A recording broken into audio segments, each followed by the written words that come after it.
आज है 11 दिसंबर, सतगुरुवार के दिन पर आज हम सुनेंगे सतगुरु शिव बाबा के साकार रूप से चले हुए मधुर महावाक्य। बाबा कहते हैं, मीठे बच्चे, संगम युग पर तुम ब्राह्मण संप्रदाय बने हो। संगम युग पर तुम ब्राह्मण संप्रदाय बने हो। तुम्हें अब मृत्यु लोक के मनुष्य से अमर लोक का देवता बनना है। संगम युग पर तुम ब्राह्मण संप्रदाय बने हो। तुम्हें अब मृत्यु लोक के मनुष्य से अमर लोक का देवता बनना है। प्रश्न है, तुम बच्चे किस नॉलेज को समझने के कारण बेहद का संन्यास करते हो? उत्तर, तुम्हें ड्रामा की यथार्थ नॉलेज है। कौन सी नॉलेज है? ड्रामा की यथार्थ नॉलेज है। तुम जानते हो ड्रामा अनुसार अब इस सारे मृत्यु लोक को भस्मीभूत होना है। अभी ये दुनिया वर्थ नॉट अ पेनी बन गई है, हमें वर्थ पाउंड बनना है। इसमें जो कुछ होता है वो फिर हूबहू कल्प के बाद रिपीट होगा। इसीलिए तुमने इस सारी दुनिया से बेहद का संन्यास किया है। ये स्मृति आ गई है कि ये ड्रामा हूबहू कल्प पहले मुआफिक रिपीट होगा। जो अभी हुआ वो सब कल्प बाद फिर होगा। अभी हमने बेहद का संन्यास किया है और हमें वर्थ पाउंड बनना है। गीत है आने वाले कल की तुम तकदीर हो। ओम शांति। बच्चों ने गीत की लाइन सुनी, आने वाला है अमर लोक, ये है मृत्यु लोक। अमर लोक और मृत्यु लोक का यह है पुरुषोत्तम संगम युग। अब बाप पढ़ाते हैं संगम पर, आत्माओं को पढ़ाते हैं। इसीलिए बच्चों को कहते हैं आत्म अभिमानी होकर बैठो। बाबा कहाँ पढ़ाता है हमें? संगम युग पर। तो संगम पर पढ़ने की विधि क्या है? परमात्मा के पढ़ाई की विधि है आत्म अभिमानी होकर पढ़ना व सुनना। ये निश्चय करना है हमको बेहद का बाप पढ़ाते हैं। हमारी एम ऑब्जेक्ट यह है लक्ष्मी नारायण या मृत्यु लोक के मनुष्य से अमर लोक का देवता बनना। ऐसी पढ़ाई तो कभी कानों से नहीं सुनी, न किसको कहते हुए देखा जो कहे बच्चों तुम आत्माभिमानी होकर बैठो। दुनिया में जहाँ भी कथा आदि सुनते हैं तो मनुष्य आकर बैठते हैं, पर जिस अवस्था में मन की स्थिति है उसी तरह सुन लेते हैं। और किसी को ये गाइडेंस थोड़ी दिया जाता है कि अपने को आत्मा समझकर बैठो। सुनाने वाला सुनने वाला सब दे अभिमान में होते हैं। ये निश्चय करो कि बेहद का बाप हमको पढ़ाते हैं। कौन सा बाप? बेहद का बाप निराकार शिव। अभी तुम समझते हो हम पुरुषोत्तम संगम युग पर हैं। अभी तुम ब्राह्मण संप्रदाय बने हो, फिर तुमको देवता बनना है। पहले शूद्र संप्रदाय के थे, बाप आकर पत्थर बुद्धि से पारस बुद्धि बनाते हैं। पहले सतो प्रधान पारस बुद्धि थे और अब फिर बनते हैं। ऐसे नहीं कहना चाहिए कि सतयुग के मालिक थे। सतयुग में विश्व के मालिक थे। फिर 84 जन्म लेकर सीढ़ी उतरते उतरते सतो प्रधान से सतो रजो तमो में आए हैं। पहले सतो प्रधान थे तो पारस बुद्धि थे। फिर आत्मा में खाद पड़ती है, मनुष्य समझते नहीं। बाबा कहते हैं तुम कुछ नहीं जानते थे, ब्लाइंड फेथ था। सिवाय जानने के किसी की पूजा करना व याद करना उसको ब्लाइंड फेथ कहा जाता है। और अपने श्रेष्ठ धर्म श्रेष्ठ कर्म को भी भूल जाने से वह कर्म भ्रष्ट धर्म भ्रष्ट बन पड़ते हैं। भारतवासी इस समय दैवी धर्म से भी भ्रष्ट हैं। इसीलिए अपनी धारणाओं को भूल गए। अपने मूल्यों को भूलने से फिर कर्मों में भी अशुद्धि आ गई। बाप समझाते हैं वास्तव में तुम हो प्रवृत्ति मार्ग वाले। वही देवताएं जब अपवित्र बनते हैं तब देवी देवता कह नहीं सकते, इसलिए नाम हिंदू धर्म रख दिया है। ये भी होता है ड्रामा प्लान अनुसार। सभी एक बाप को ही पुकारते हैं कि हे पतित पावन आओ। वह एक ही गॉडफादर है जो जन्म मरण रहित है। ऐसे नहीं कि नाम रूप से न्यारी कोई चीज है। आत्मा का व परमात्मा का रूप बहुत सूक्ष्म है, जिसको स्टार व बिंदु कहते हैं। शिव की पूजा करते हैं, शरीर तो है नहीं। अब आत्मा बिंदी की पूजा तो हो न सके। शिव की पूजा करते हैं, शरीर नहीं है, तो बाबा कहते जब आत्मा है, परमात्मा भी एक आत्मा ही है ना, लेकिन बिंदी की पूजा हो न सके, इसलिए बड़ा बनाते हैं पूजा के लिए। समझते हैं शिव की पूजा करते हैं, परंतु उनका रूप क्या है वो नहीं जानते। ये सब बातें बाप इस समय ही आकर समझाते हैं। बाप कहते हैं तुम अपने जन्मों को नहीं जानते हो। 84 लाख योनियों का तो एक घपोड़ा लगा दिया है। ये बाप तुम बच्चों को बैठ समझाते हैं। अभी तुम ब्राह्मण बने हो, फिर देवता बनना है। कलयुगी मनुष्य है शूद्र। तुम ब्राह्मणों की एम ऑब्जेक्ट है मनुष्य से देवता बनने की, और उसके लिए बाबा आकर हमें पढ़ाई पढ़ाते हैं। ये मृत्यु लोक पतित दुनिया है। नई दुनिया वह थी जहां ये देवी देवताएं राज्य करते थे। एक ही इनका राज्य था। ये सारे विश्व के मालिक थे। अभी तो तमो प्रधान दुनिया है, अनेक धर्म है। ये देवी देवता धर्म प्राय लोप हो गया है। देवी देवताओं का राज्य कब था, कितना समय चला, ये वर्ल्ड की हिस्ट्री ज्योग्राफी कोई नहीं जानते। बाप ही आकर तुमको समझाते हैं। ये है गॉड फादरली वर्ल्ड यूनिवर्सिटी, जिसकी एम ऑब्जेक्ट है अमरलोक का देवता बनाना। इनको अमर कथा भी कहा जाता है। तुम इस नॉलेज से देवता बन काल पर जीत पाते हो। वहां कभी काल खा नहीं सकता। मरने का वहां नाम नहीं। अभी तुम काल पर जीत पहन रहे हो। ड्रामा प्लान अनुसार भारतवासी भी 5 वर्ष या 10 वर्ष का प्लान बनाते हैं ना। समझते हैं हम राम राज्य स्थापन कर रहे हैं। बेहद के बाप का भी प्लान है राम राज्य बनाने का। वो तो सब है मनुष्य। मनुष्य तो राम राज्य स्थापन कर न सके। राम राज्य कहा ही जाता है सतयुग को। इन बातों को कोई जानते नहीं। मनुष्य कितनी भक्ति करते हैं, जिस्मानी यात्राएं करते हैं। दिन अर्थात सतयुग त्रेता में इन देवताओं का राज्य था।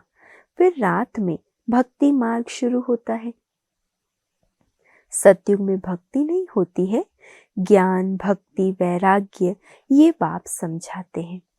सतयुग में भक्ति का भी नाम निशान नहीं, न बाबा ने जो ज्ञान सुनाया उसका कोई नामो निशान होगा। सिर्फ इतना ही समझ होगी कि हम आत्माभिमानी रहें, मतलब अपने को आत्मा समझेंगे, ये जरूर होगा। बाबा कहते वहां पर ये बातें नहीं होती। बाप समझाते हैं ज्ञान क्या है, भक्ति क्या है, वैराग्य क्या है। वैराग्य 2 प्रकार का है। एक है हठ योगी निवृत्ति मार्ग वालों का। वो घर बार छोड़ जंगल में जाते हैं।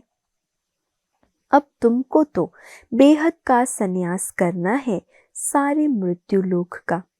बाबा कहते हैं ये सारी दुनिया भस्मीभूत होने वाली है। ड्रामा को बहुत अच्छी रीति समझना है।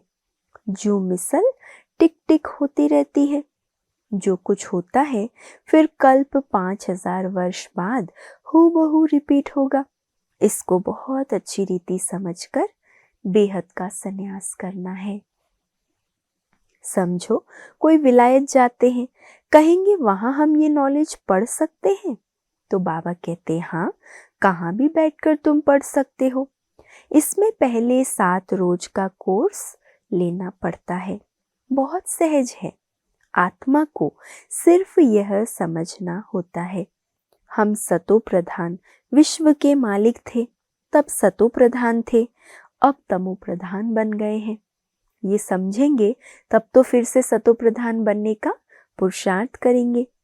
84 जन्मों में बिल्कुल ही वर्थ नॉट अ पेनी बन पड़े हैं। अब फिर हम पाउंड कैसे बने? अब कलयुग है, फिर जरूर सतयुग होना है। बाप कितना सिंपल समझाते हैं। 7 दिन का कोर्स समझना है, कैसे हम सतो प्रधान से तमो प्रधान बने हैं। काम चिता पर बैठ तमो प्रधान बने हैं। अब फिर ज्ञान चिता पर बैठ सतो प्रधान बनना है। वर्ल्ड की हिस्ट्री ज्योग्राफी रिपीट होती है, चक्र फिरता रहता है ना। अभी है संगम युग, फिर सतयुग होगा। अभी हम कलयुगी विशेष बने हैं, सो फिर सतयुगी वाइसलेस कैसे बने? उसके लिए बाप रास्ता बताते हैं। पुकारते भी हैं, हमारे में कोई गुण नहीं। गाते हैं ना, मुझे निर्गुण हारे में कोई गुण नहीं। अब हमको ऐसा गुणवान बनाओ। जो कल्प पहले बने थे उन्हों को ही फिर बनना है। बाप समझाते हैं, पहले पहले तो अपने को आत्मा समझो। आत्मा ही एक शरीर छोड़ दूसरा लेती है। अभी तुमको देही अभिमानी बनना है, अभी ही तुम्हें देही अभिमानी बनने की शिक्षा मिलती है। बाकी जो युग थे, द्वापर में, कलयुग में, सबने देह अभिमानी बनाया है ना। देह अभिमान में ही आकर सोचा, कर्म किया, सब कुछ किया। अभी एक ही बार देही अभिमानी बनने की शिक्षा मिलती है। ऐसे नहीं तुम सदैव देही अभिमानी रहेंगे, नहीं। सतयुग में तो नाम शरीर के रहते हैं। लक्ष्मी नारायण के नाम पर ही सारी कारोबार चलती है। अभी ये है संगम युग, जबकि बाप समझाते हैं तुम अशरीरी आए थे, फिर अशरीरी बनकर वापस जाना है। अपने को आत्मा समझ बाप को याद करो, ये है रूहानी यात्रा। आत्मा अपने रूहानी बाप को याद करती है। बाप को याद करने से ही पाप भस्म हो जाएंगे। इसको योग अग्नि कहा जाता है। याद तो तुम कहाँ भी कर सकते हो। 7 रोज में समझाना होता है कि ये सृष्टि चक्र कैसे फिरता है, कैसे हम सीढ़ी उतरते हैं। अब फिर इस एक ही जन्म में चढ़ती कला होती है। विलायत में बच्चे रहते हैं, वहां भी मुरली जाती है।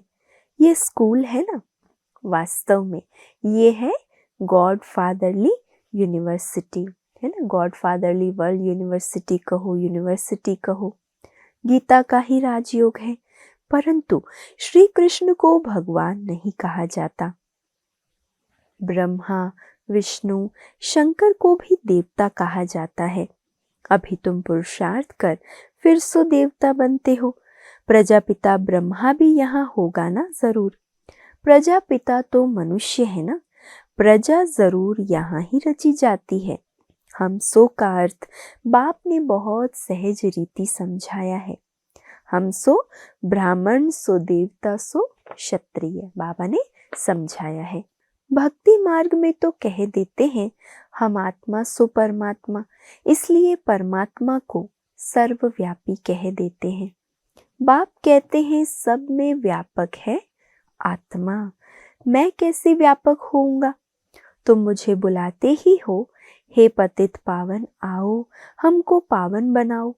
निराकार आत्माएं सब आकर अपना अपना रथ लेती है। हर एक अकाल मूर्त आत्मा का तख्त है यह। कौन सा तख्त है? शरीर रूपी तख्त। तख्त कहो अथवा रथ कहो, बाप को तो रथ है नहीं, वह निराकार ही गाया जाता है। न सूक्ष्म शरीर है, न स्थूल शरीर है। निराकार खुद रथ में जब बैठे तब तो बोल सके। रथ बिगर पतितों को पावन कैसे बनाएंगे? निराकार है लेकिन रथ में आए तब तो आकर पतित को पावन होने का ज्ञान सुनाए। बाबा कहते हैं मैं निराकार आकर इनका लोन लेता हूँ। टेम्परेरी लोन लिया है, इनको भाग्यशाली रथ कहा जाता है। बाप ही सृष्टि के आदि मध्य अंत का राज बताए तुम बच्चों को त्रिकालदर्शी बनाते हैं और कोई मनुष्य ये नॉलेज जान नहीं सकते। इस समय सब नास्तिक हैं, बाप आकर आस्तिक बनाते हैं। रचयिता रचना का राज बाप ने तुमको बताया है, अब तुम्हारे सिवाय और कोई समझा न सके। तुम ही इस ज्ञान से फिर यह इतना ऊंच पद पाते हो। ये ज्ञान सिर्फ अभी ही तुम ब्राह्मणों को मिलता है, बाप संगम पर ही आकर ये ज्ञान देते हैं। सदगति देने वाला एक बाप ही है, मनुष्य मनुष्य को सदगति दे न सके। वो सब गुरु हैं भक्ति मार्ग के। सतगुरु एक ही है, इनको कहा जाता है वाह सतगुरु वाह। सतगुरु तो एक ही है और उसके लिए बाबा क्या कहते गायन है, वाह सतगुरु वाह। इनको पाठशाला भी कहा जाता है। एम ऑब्जेक्ट नर से नारायण बनने की है, वो सब है भक्ति मार्ग की कथाएं। गीता से भी कोई प्राप्ति नहीं होती। बाबा कहते हैं मैं तुम बच्चों को सम्मुख आकर पढ़ाता हूँ, जिससे तुम ये पद पाते हो। इसमें मुख्य है पवित्र बनने की बात। बाप की याद में रहना है, इसी में ही माया विघ्न डालती है। तुम बाप को याद करते हो अपना वर्षा पाने के लिए। ये नॉलेज सब बच्चों के पास जाती है। कभी भी मुरली मिस ना हो।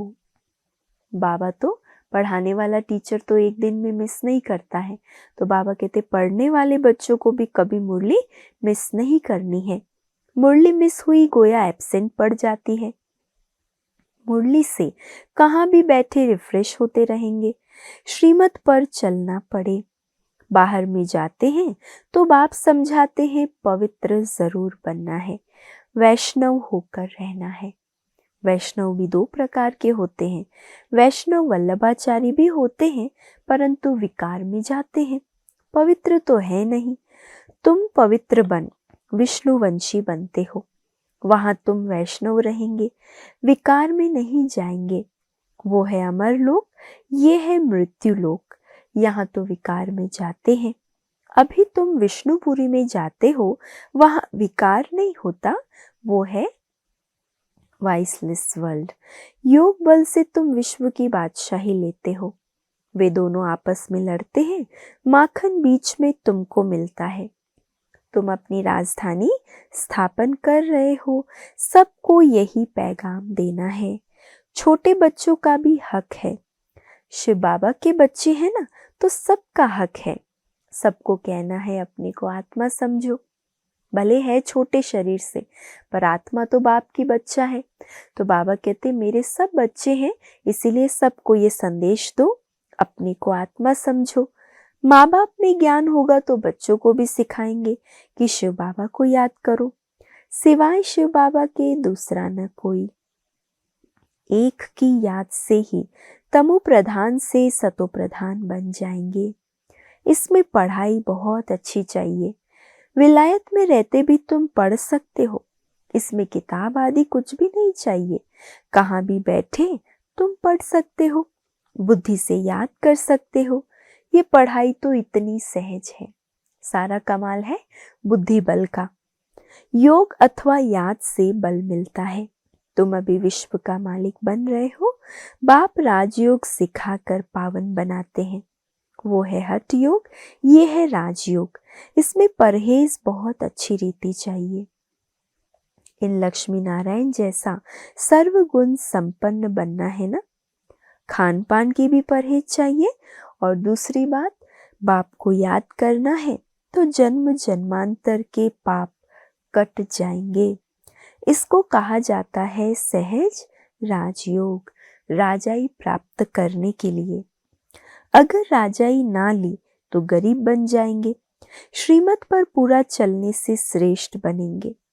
भ्रष्ट से श्रेष्ठ बनना है, उसके लिए बाप को याद करना है। कल्प पहले भी तुमने ही ये ज्ञान लिया था, तो फिर अब लेते हो। है ना। जिन्होंने कल्प पहले लिया वही फिर से लेते हैं। सतयुग में और कोई राज्य नहीं था, उसको कहा जाता है सुख धाम। अभी ये है दुख धाम, और जहाँ से हम आत्माएं आई है वो है शांति धाम। शिव बाबा को वंडर लगता है दुनिया में मनुष्य क्या क्या करते हैं। बच्चे कम पैदा हो उसके लिए भी कितना माथा मारते रहते हैं। समझते नहीं हैं ये तो बाप का ही काम है। बाप झट एक धर्म की स्थापना कर बाकी सब अनेक धर्मों का विनाश करा देते हैं एक धक से। वो लोग कितनी दवाइयाँ आदि निकालते हैं पैदाइश कम करने के लिए। बाप के पास तो एक ही दवाई है, एक धर्म की स्थापना होनी है। वो समय आएगा सब कहेंगे ये तो पवित्र बन रहे हैं, फिर दवाई आदि की भी क्या दरकार है। तुमको बाबा ने ऐसी दवाई दी है मन मना भव की, जिससे तुम 21 जन्मों के लिए पवित्र बन जाते हो। ऐसी दवाई बाबा हर आत्मा को दे देते हैं। अच्छा, मीठे मीठे सिके लधे बच्चों प्रति माता पिता बाप दादा का याद प्यार और गुड मॉर्निंग। रूहानी बाप की रूहानी बच्चों को नमस्ते, और हम सब रूहानी बच्चों की रूहानी माता पिता बाप दादा को याद प्यार, गुड मॉर्निंग और नमस्ते। धारणा के लिए आज का मुख्य सार है, पहला, पवित्र बनकर पक्का वैष्णव बनना है। खान पान की भी पूरी परहेज करनी है। पक्का पक्का वैष्णव बनना है। श्रेष्ठ बनने के लिए श्रीमत पर जरूर चलना है। दूसरा, मुरली से स्वयं को रिफ्रेश करना है। कहाँ भी रहते सतो प्रधान बनने का पुरुषार्थ करना है। मुरली एक दिन भी मिस नहीं करनी है। आज का वरदान, स्व कल्याण के प्रत्यक्ष प्रमाण द्वारा विश्व कल्याण की सेवा में सदा सफलता मूर्त भव। स्व कल्याण के प्रत्यक्ष प्रमाण द्वारा विश्व कल्याण की सेवा में सदा सफलता मूर्त भव। जैसे आजकल शारीरिक रोग हार्ट फेल का ज्यादा है, वैसे आध्यात्मिक उन्नति में दिल शिकस्त का रोग ज्यादा है। कितनी वंडरफुल बात बाबा सुना रहे। दुनिया में हार्ट अटैक या शारीरिक रोग, हार्ट फेल, ये सब बहुत हो रहे हैं। बाबा कहते हैं इस आध्यात्मिक जीवन में अभी कौन सा रोग चल रहा है? दिल शिकस्त होने का। वैसे ऐसी दिल शिकस्त आत्माओं में प्रैक्टिकल परिवर्तन देखने से ही हिम्मत व शक्ति आ सकती है। सुना बहुत है, अब देखना चाहते हैं। प्रमाण द्वारा परिवर्तन चाहते हैं तो विश्व कल्याण के लिए स्व कल्याण पहले सैंपल रूप में दिखाओ। विश्व कल्याण की सेवा में सफलता मूर्त बनने का साधन ही है प्रत्यक्ष प्रमाण। इससे ही बाप की प्रत्यक्षता होगी। जो बोलते हो वो आपके स्वरूप से प्रैक्टिकल दिखाई दे तब मानेंगे। जो बोलते हो वो आपके स्वरूप से प्रैक्टिकल दिखाई दे तब मानेंगे। स्लोगन है, दूसरे के विचारों को अपने विचारों से मिलाना, यही है रिगार्ड देना। दूसरे के विचारों को अपने विचारों से मिलाना, यही है रिगार्ड देना।